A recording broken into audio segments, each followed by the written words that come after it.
Olá amigos, vamos falar do Evangelho? O Evangelho segundo o Espiritismo, no seu capítulo 24, que tem o título Não ponhais a candeia debaixo do alqueire, Allan Kardec nos fala sobre os seguintes itens. A candeia sob o alqueire. Por que falava Jesus por parábolas? Não vai de ter com os gentios. Não são os que gozam saúde que precisam de médico. Coragem da fé. Carregar a sua cruz. Quem quer salvar a vida, perdê-la. Na abertura do capítulo, o codificador nos traz 3 passagens do Novo Testamento. 2 do Evangelho de Mateus, nos seus capítulos 5, no versículo 15, e capítulo 13, versículos de 10 a 15. E do Evangelho de Lucas, no seu capítulo 8, de versículos 16 e 17. Ninguém acende uma candeia para pô-la debaixo do alqueire. Põe-na ao contrário, sob o candeeiro, a fim de que ilumine a todos que estão na casa.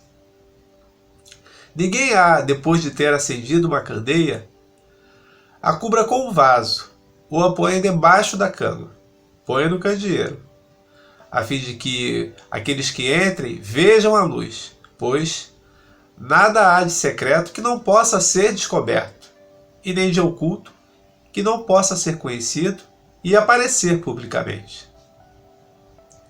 E aproximando-se dele, seus discípulos lhe perguntaram: por que eles falam por parábolas? O que Jesus lhes respondeu: falo-lhes por parábolas, porque a vós outros vos foi dado o mistério de conhecer o reino dos céus. Mas para eles isto não lhes foi dado. Porque o que já tenha, mais se lhe será dado, e ficará em abundância. E aquele, entretanto, que não tenha, ainda aquilo que tenha lhe será tirado. Falo-lhes por parábolas, porque vendo, não veem, e ouvindo, não escutam e nem compreendem. E neles será cumprida a profecia de Isaías, que diz o seguinte: ouvireis com os vossos ouvidos e não escutareis. Olhareis com os vossos olhos e não enxergareis. Porque o coração desse povo ficou pesado e eles fecharam os seus ouvidos e os seus olhos, para que não ouçam e nem enxerguem, e que para o seu coração também não compreenda, e para que aquele que tenha se convertido eu não os cure. É de duvidar que o Mestre amado, Jesus, tenha feito essa colocação que não se deve colocar a luz debaixo do alqueire. Mas ele que muitas vezes colocou os seus ensinamentos através de formas alegóricas, fazendo que muitas pessoas não o pudessem compreender.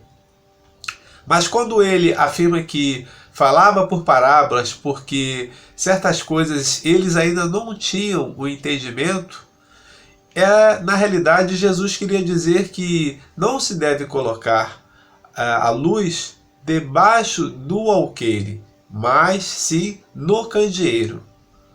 Porque temos conhecimento que a humanidade ela sofre e tem o seu período de amadurecimento. E passa por essas fases da infância, da juventude e da maturidade. E os espíritos, eles vêm com prudência trazer essas informações. O espiritismo, ele já nos traz luzes para vários pontos obscuros que até então não eram conhecidos. Numa outra parte desse capítulo, Allan Kardec nos traz Jesus falando com os seus discípulos, numa passagem do evangelista Mateus. E que o evangelista narra que, após essa orientação, Jesus diz para que eles não fossem pregar para os gentios e nem nas cidades dos samaritanos. O que nós podemos entender é que a sua mensagem não era uma mensagem que estava segregada a um povo ou a uma época, mas sim para toda a humanidade e sempre. Ele pedia para que eles não fossem pregar para os gentios e nem nas cidades dos samaritanos, porque ele entendia que os judeus, que eram monoteístas, ou seja, acreditavam no único Deus, estavam com os seus corações já preparados para a semeadura da sua boa nova, do seu evangelho de luz e de amor, ou seja, da boa notícia.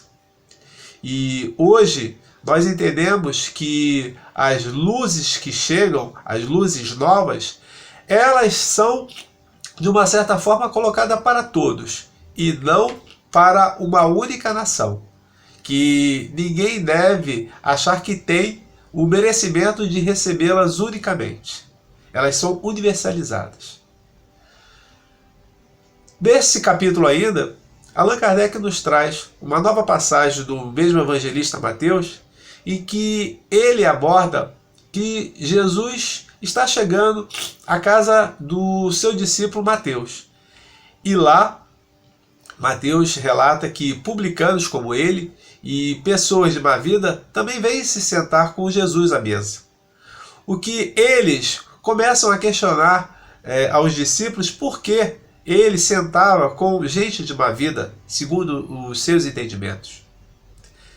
É de se afirmar que Jesus, a sua passagem aqui na Terra, ele sempre se cercou dos deserdados, de todos os doentes, das pessoas que necessitavam, ou seja, aqueles que precisavam de mais consolação.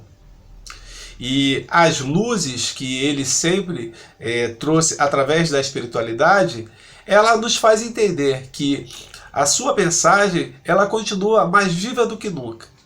E é através da mediunidade dos médiuns que se encontram em todos os locais da sociedade, sejam das camadas mais abastadas aos mais pobres, e sejam de todos eles, essas informações nós podemos recebê-las, porque a mediunidade ela é um fator, uma disposição orgânica, assim como a fala, assim como a vista, assim como o ouvir. E que essas luzes, elas chegam para o conhecimento de todas as pessoas. Então, ser médium não está atrelado a você estar ligado a uma escola religiosa. Numa outra passagem, dentro desse capítulo, e que nos traz o evangelista Lucas e o evangelista Mateus, há uma informação a respeito de que Jesus dizia que todo aquele que o reconhecer perante os homens, ele também o reconhecerá na presença de Deus, na presença do nosso Pai misericordioso amado. E que aquele que também fizer o contrário, ele também o renegará. E, de fato, quando Jesus vem pregar o seu evangelho de luz e de amor aqui na Terra, nós o encontramos indo de contrário a todas as colocações que haviam, a tudo que as pessoas não acreditavam. E ele, que era alguém que estava muito obstinado naquilo que acreditava, ele, através da sua doutrina, do entendimento, da sua perseverança, do seu amor, ele foi derrotando esse medo, fazendo com que aqueles que ouviam e o compreendiam pudessem verdadeiramente reconhecê-lo como o Messias prometido pelos profetas do Antigo Testamento.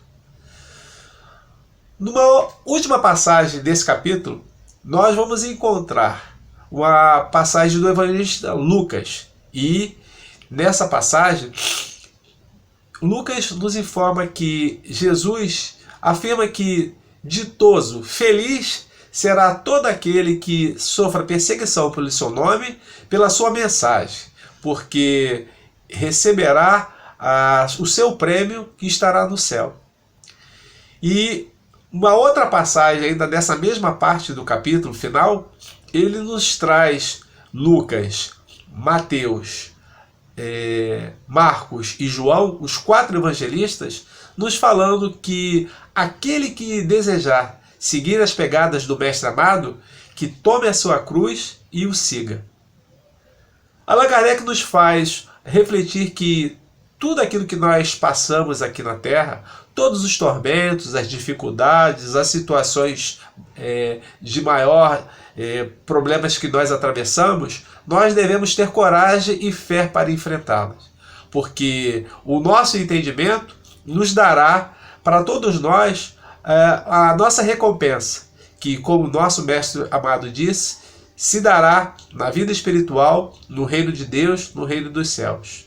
E ele afirma também que aqueles que trocarem essas benesses da vida espiritual pelas benesses aqui da terra, que todos esses já terão recebido aquilo que vieram buscar. Que após essa leitura desse capítulo do Evangelho segundo o Espiritismo, não ponhais a candeia debaixo do alqueire, nós possamos estar um pouco mais resolutos, conscientes e resignados de divulgarmos a mensagem dessa boa nova de Jesus a todos os corações que nós encontrarmos pelas nossas vidas. Que Jesus nos ampare, que Jesus nos envolva. Muita paz, boa leitura.